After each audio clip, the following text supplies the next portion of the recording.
Indo cancer institute 25 ఏళ్లలో అనేక సవాళ్లను అధిగమించి ఈ స్థాయికి వచ్చిందన్నారు Basavatarakam Indo cancer institute medical director Subrahmanyam. ఈ నెల 22న సిల్వర్ జూబ్లీ సెలబ్రేషన్స్ హైటెక్స్లో నిర్వహించనున్నట్లుగా తెలియజేశారు. ఇంతకాలం చేసిన సేవలు, భవిష్యత్తులో సేవలు ఎలా విస్తృతం చేయాలో సిల్వర్ జూబ్లీలో చర్చిస్తామన్నారు.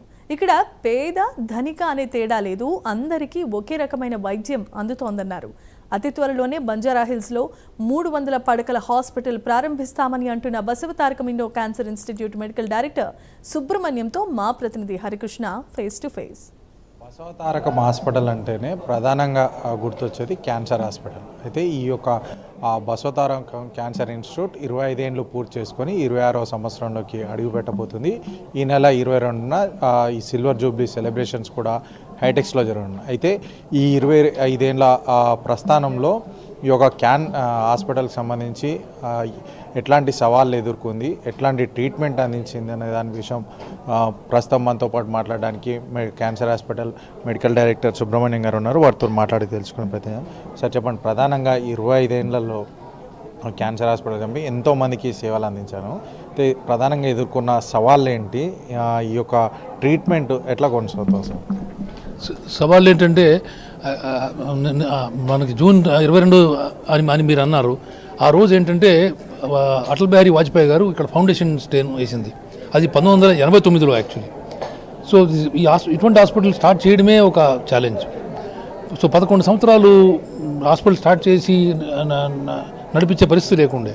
ఆ తర్వాత ఎంతోమంది దాతలు, ఇందులో పనిచేసిన చైర్మన్లు, శివప్రసాద్ గారు అయితే కానివ్వండి, కాకతీయ వెంకటేశ్వర్లు గారు అయితేనండి, మూర్తి గారు అయితే కానివ్వండి, వీళ్ళందరూ మిగతా ఎంతోమంది కష్టపడి మొదలుపెట్టారు. మొదలుపెట్టిన తర్వాత సింగిల్ స్పెషాలిటీ హాస్పిటల్ కాబట్టి ఎంతో ఖర్చుతో కూడుకున్న ట్రీట్మెంట్లు ఇవి.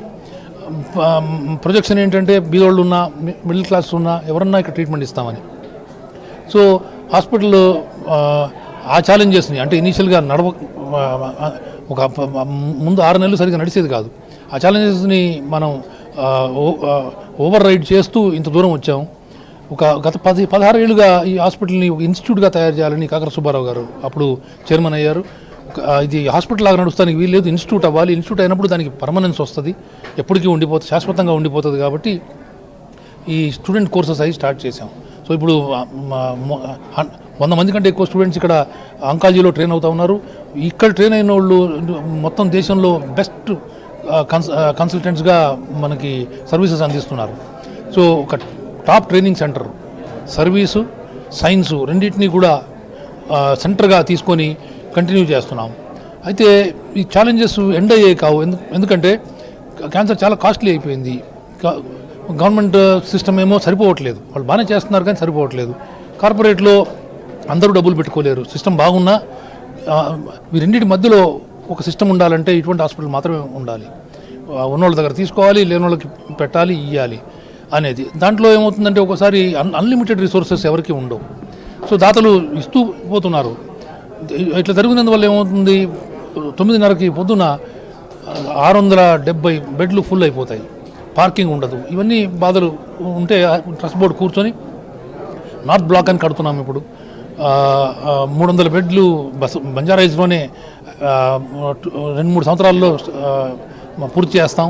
ఆ తర్వాత అమరావతిలో మీకు అందరికీ తెలుసు ఫౌండేషన్ స్టోన్ అయింది, ఎక్స్కవేషన్ అవుతుంది, బిల్డింగ్స్ వచ్చేస్తాయి.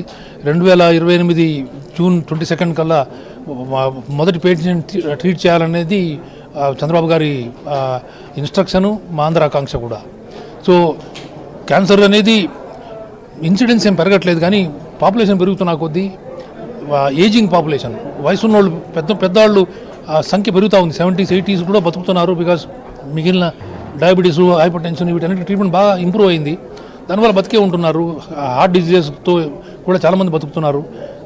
కాబట్టి లాంగ్ లైఫ్ ఉన్నప్పుడు క్యాన్సర్స్ వచ్చే అవకాశం పెరుగుతుంది.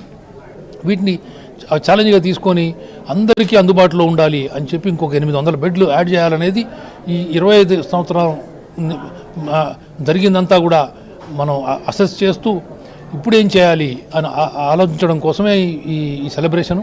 ఈ సెలబ్రేషన్ ఒకటే కాదు, ఛాలెంజ్తో కూడిన సెలబ్రేషన్. చెప్పండి సార్. అంటే క్యాన్సర్ వైద్యం అంటేనే చాలా ఖర్చుతో కూడుకున్న వైద్యం అని చెప్పేసి అందరికీ తెలుసు. అయితే ప్రధానంగా ఇక్కడ ఎట్లాంటి వైద్యం ఉంది సార్? అంటే రోబోటిక్ టెక్నాలజీ కానీ చాలా వరకు కూడా కొత్త టెక్నాలజీ కూడా వస్తుంది. ఎట్లాంటి వైద్యం ఉంది సార్?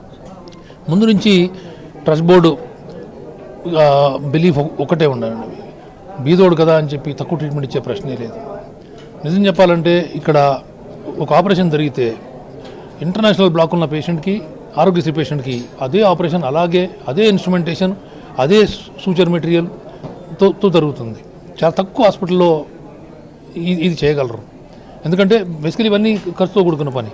అండ్ హైయెస్ట్ మెషిన్స్ మీద కూడా మీకు పూరెస్ట్ పేషెంట్ కూడా ఉంటారు. సో ఇట్లా ఆ డిస్క్రిమినేషన్ ఎప్పుడూ లేదు. Thank you sir. మంచి ఆరోగ్యం కోసం తాజా కూరగాయలు, ఫ్రూట్స్ తీసుకోవాలి. అంతేకాకుండా క్యాన్సర్ రాకుండా కొన్ని చర్యలు తీసుకునేందుకు ఈ యొక్క కూరగాయలు, ఫ్రూట్స్ తీసుకోవడమే కాకుండా ఈ యొక్క క్యాన్సర్ హాస్పిటల్కి సంబంధించి దాదాపుగా 25 సంవత్సరాలు పూర్తి చేసుకున్న నేపథ్యంలో ఈ 25 సంవత్సరాలు ఏం సాధించాం, భవిష్యత్తులో ఏం సాధించాలనేది ఒక టార్గెట్ పెట్టుకొని ఈ నెల 22న హైటెక్స్లో ఈ యొక్క సిల్వర్ జూబ్లీ సెలబ్రేషన్స్ జరపబోతున్నాం. అంతేకాకుండా ఈ యొక్క క్యాన్సర్ హాస్పిటల్కి సంబంధించి ఎక్స్పాండ్ కూడా చేయబోతున్నామంటూ కూడా డాక్టర్ సుబ్రహ్మణ్యం చెప్తున్నారు.